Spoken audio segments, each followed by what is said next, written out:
Hola, bon dia, nens i nenes. Em dic Vera. Estic a l'escola de l'era de dalt de Tona.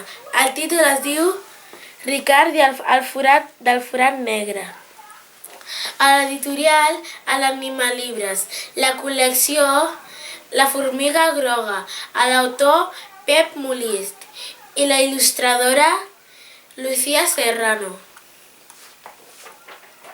La part que em va agradar més és la part que es va dormir al bosc i ha viscut una aventura molt interessant.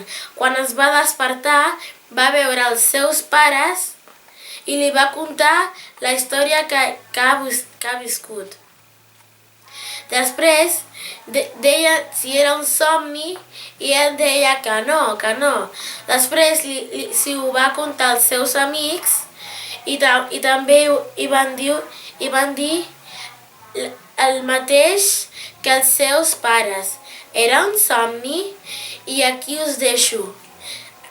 M'ha agradat molt aquest llibre i espero que us agradi. Us animo per llegir-ho. Ricard i el forat negre. Adeu!